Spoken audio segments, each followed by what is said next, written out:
Y seguimos adiante en este programa especial, un programa especial que comenzaba aí escasa media hora. Estamos en directo para aqueles que se incorporan agora mesmo, pois no Gran Hotel Los Abetos. Este hotel que, por certo, nos acolleu durante este ano que está a piques de rematar en varias ocasións, como lembraba hai un anaco, con eses almorzos do Gran Hotel Los Abetos, por onde desfilaron pois diferentes personalidades do mundo da política. Estamos pendentes de retomalo de cara ao ano 2026. E, bueno, pois neste mesmo emplazamento, nunha mañá con frío, con algo de negua, que esperemos irá disipando. Estamos escoitando tamén eses boletíns, esas conexións con Meteo Galicia, con a nosa compañera Sara Garea nos estudios centrais. O seguinte convidado, xa o temos por aquí, pois estamos nun sitio de recibir turistas, unha noite de fin de ano que se vai celebrar aquí. Tamén falaremos coa directora, pois xa podemos avanzar que moita xente que se pasou ao longo deste ano é internacional, son de fora do noso país, e tamén se vai extrapolar a noite de fin de ano que van celebrar aquí mañá. Falamos de turismo, que mellor co director xeral de turismo, con Xosé Manuel Merelles, o cal lle agradecemos que nos acompañen esta mañá fría en Compostela. Bo día, Xosé Manuel. Bo día. 2025, queda un día e poucas horas. Que balance podemos facer deste ano? Foi bo a nivel turístico para Galicia? Desde logo, foi un dos mellores anos turísticos que se recordan desde o ano 2023, 24, este 25, pois as cifras tanto de visitantes como de ocupación hoteleira están medrando. Esperamos pechar o ano a falta dos datos de decembro pois con unha subida en torno ao 2%, o cual, pois, bueno, nos permite medrar sostidamente e tamén abordar políticas futuras para que esta subida e esta subida por parte dos viaxeiros e da ocupación hoteleira nos permita consolidármonos como un destino sólido no panorama español. Foi un ano tamén de incorporación de taxas, Coruña, Santiago. Mudou algo este tipo de implantamento da taxa? Non, realmente o mundo non se caeu coa incorporación da taxa turística nas cidades de Santiago e a Coruña.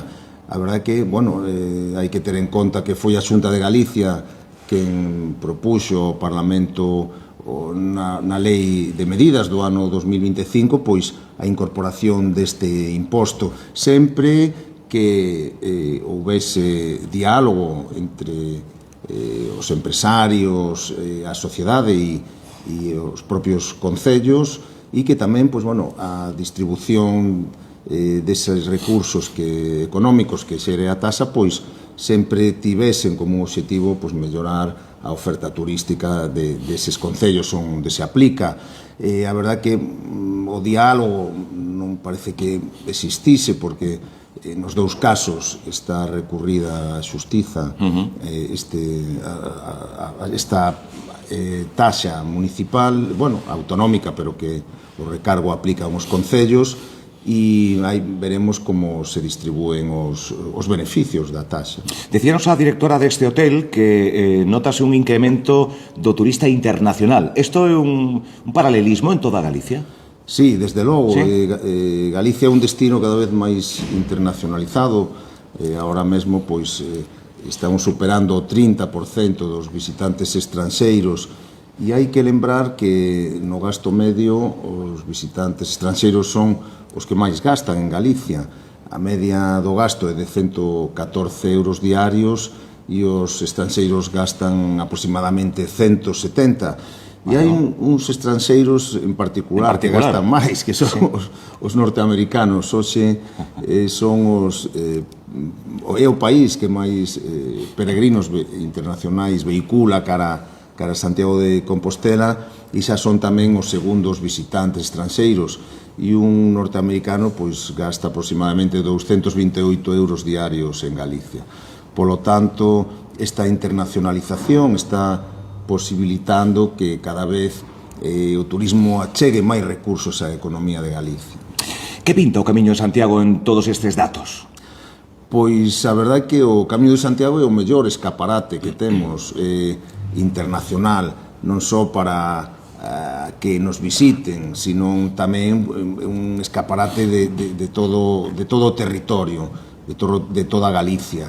Hai que decir que imos pechar con grande número de peregrinos da historia das peregrinacións a Compostela, máis de 530.000, o cual pois nos dá un pouco a medida do que supón o Camiño de Santiago para Galicia.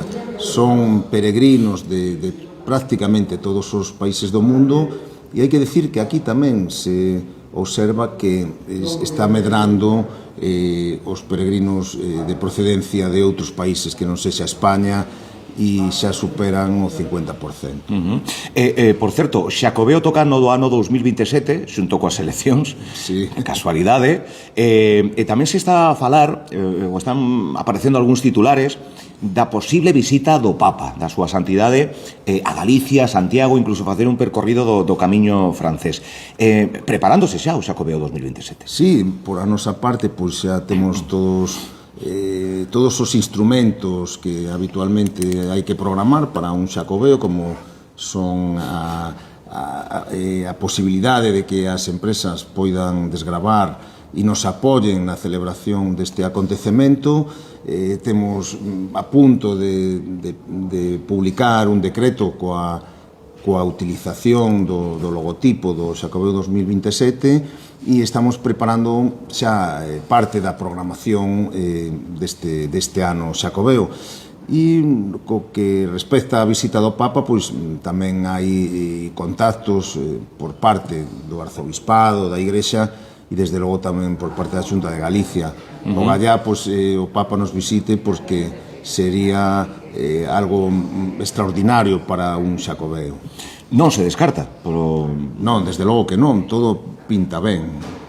Bueno, pois o gallá sería pois unha presenza máis que importantísima.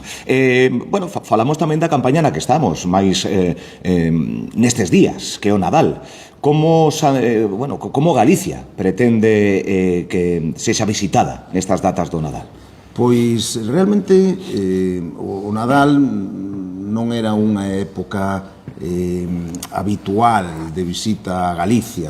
A Xunta, e a través da Axencia de Turismo de Galicia, leva pois aproximadamente 10 anos xerando un produto que nos denominamos Nadal en Galicia, no que se aglutinan pois todos os acontecementos e todas as manifestacións de Nadal que se celebran en Galicia. E eu penso que é un produto que, co paso do tempo, pois conseguiu un éxito importante, porque cada ano que pasa, o mes de decembro, pois é un mes con máis ocupación nos establecementos hoteleiros, fundamentalmente por eso, porque a xente de fora de Galicia pois nos ven a visitar e pode tamén participar nas distintas manifestacións, ben sexan mercadiños, beléns ou aldeas de Nadal que hai en Galicia, ou outros acontecementos, e a verdade é que este é un produto do que estamos moi orgullosos, Nadal en Galicia, e que cada vez pois conta con máis xente que participan del. Xa por entrar un pouco xa máis, como pasa vostede a noite de fin de ano, señor Merelles, antes de continuar aquí con outras historias, xa que estamos falando do Nadal? Pois paso dun xeito moi normal e tranquilo, en familia, e, bueno, dándolle a benvida ao ano, pois sempre en familia. Brindando con champán? Un brinde? Un brinde con viño galego. Con viño galego? Sí, señor. Desas denominacións que temos. O espumoso galego, sí, señor. Bueno, pois mira, recomendación que tamén fai. Eso, o enoturismo, que tamén foi algo que colleu moitísimo máis valor neste 2025, a gastronomía, que sigue sendo o segundo motivo, sempre o lembra, de motivo de visita, que acompaña, que temos unha sorte en todos os parámetros, e tamén, no ámbito de Fitur, o ano pasado, agora se quere falamos que está a piques en 3 semanas temos xa Fitur, esa feira máis importante de turismo do país e das máis importantes do mundo, presumindo do clima. Galicia presumiu do clima que temos, das estacións, que cada vez co cambio climático e cos días que nos toca vivir, cada vez é menos habitual poder disfrutar de choiva, de sol, de néboa, de neve, en fin, presumimos deso ano pasado, entre outras moitas cousas. Sí, a verdade é que a situación de Galicia é moi oportuna desde o punto de vista climático para atraer pois visitantes. Ben, o está demostrando este mes de Nadal, nestas datas de Nadal, pois a neve na estación invernal de Manzaneda está posibilitando que nos visiten moitísimos esquiadores, non só galegos, sino tamén do norte de Portugal e de outras rexións e comunidades de España. E ademais, pois, bueno, é certo que a choiva pois tamén nos permite que teñamos a paisaxe que temos, que é a primeira motivación pola que nos visitan, ese contacto coa natureza, descubrir as nosas paisaxes e, por suposto, tamén os veráns frescos se convertiron nunha importante reclamo, dado que noutras latitudes de España pois os veráns cada vez son máis rigurosos, con máis calor, e non só Galicia, sino todo o norte de España pois está vendo que os veráns frescos pois, bueno, se están convertendo nunha atracción e por eso que toda a variedade climática de Galicia é positiva para que nos visiten e para que o turismo pois, se desenvolva. E tamén outra das apostas de Fitur ano pasado, entre outras moitas cousas, foi a potenciación das zonas do interior de Galicia e tamén eses concertos do Xacobeo. Entendo, xa preguntando máis polo futuro, que como vai ser un pouco Fitur. Tamén eses concertos do Xacobeo, habrá novedades, o stand de Galicia que sempre chama poderosamente a atención no conxunto do pabillón no que estamos. Como será Fitur? Tamén se van a potenciar os concertos? Sí, desde logo. Nos vamos a manter o nivel que vimos mantendo. Está alto, Sí, na historia, esperemos, na historia da presencia de Galicia en Fitur. Hai que lembrar que o stand galego foi o máis premiado históricamente das comunidades autónomas. Este ano, pois, bueno, esperemos manter o nivel, xa vamos contar prácticamente con polo menos 40 presentacións dos distintos destinos turísticos que conforman a marca Galicia, e a verdade que para nós é un grande orgullo poder concentrar no stand de Galicia pois toda a oferta das 4 provincias, dos seus destinos e de todas as comarcas. É unha grande responsabilidade tamén e aí sí, aí estaremos pois, promovendo efectivamente eses concertos do Xacobeo. Non pode adiantar nada, claro. 2026. A finais de 2025 non pode adiantar moito. Bueno, vamos manter... Algúnas cosas xa se anunciaron, Vamos para o 26. manter as sorpresas. Pero algúnas cousas xa foron anunciadas. Ese nivel de concertos, apostar pola cultura como reclamo de mover a economía, principalmente nas grandes cidades. Este é un pouco o pretexto, ou tamén se poden inmiscuir estes concertos do Xacobeo noutras localidades, máis alá das grandes cidades? Sí, desde logo que sí. Hai que ter en conta que este ano que remata, no 2025, foron máis de 185 acontecementos musicais e tendo en conta festivais e concertos. Día sí, día non. Sí, a verdade, máis que da metade dos días do ano.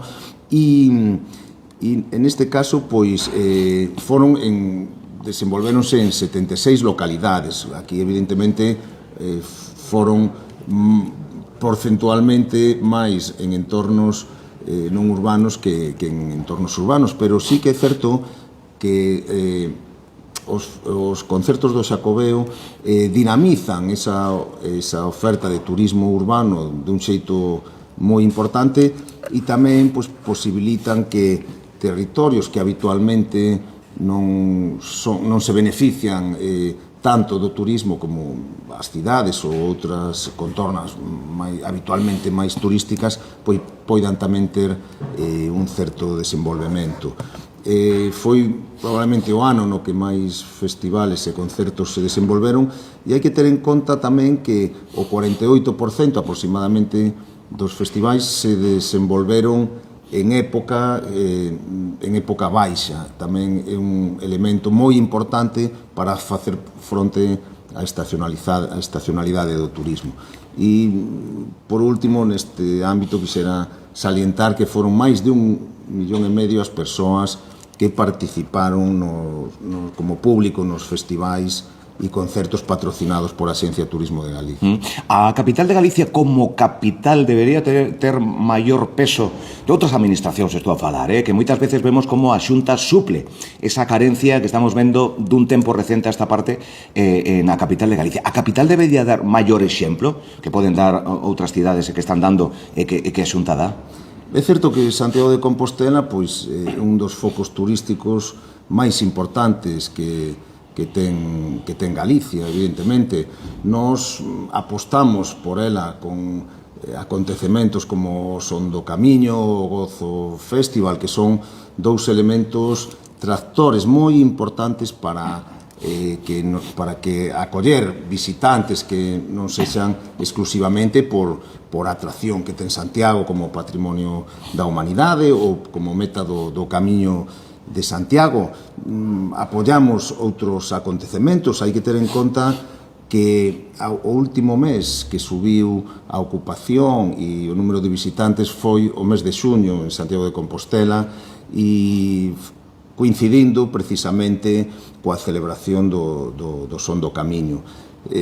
Pensamos que este tipo de actividades son importantes e que en outras cidades ou localidades, por poñer un exemplo, a Coruña, pois están conseguindo que a demanda turística se incremente e, de feito, pois a cidade da Coruña é a que máis medrou das 7 cidades turísticamente no ano 2025. Pois son os datos que se poden rebatir, pero que son datos para saber un pouquiño o aspecto no que nos movemos. E, bueno, pois esta pregunta que foi a máis localista como Radio Líder Santiago que somos. En 2026, eu non me entero moito desto, pero Ángela Mosquera sí, aí vai haber un eclipse. É un eclipse que parece ser que se quere potenciar tamén como reclamo. Isto é así? Sí, desde logo. Sí. Este eclipse vai ser o 12 de agosto. 12 de agosto. Mira, é que a data destos dos eclipses a min o ceo píllame moi despistado, pero 12 de agosto, sí. Eclipse. E poderá ser ver dende aquí. Sí, eclipse total. E Galicia vai ser un dos lugares do mundo onde mellor se poda observar este fenómeno astronómico. E hai que ter en conta que os fenómenos astronómicos teñen moitísimos seguidores. Penso que é algo atávico que calquera fenómeno que se poda observar no universo pois nos interesa a todos os humanos. E esa circunstancia que Galicia sexa un dos lugares nos que mellor se vexa o eclipse nos fai que poida ser un dos reclamos turísticos máis importantes do ano.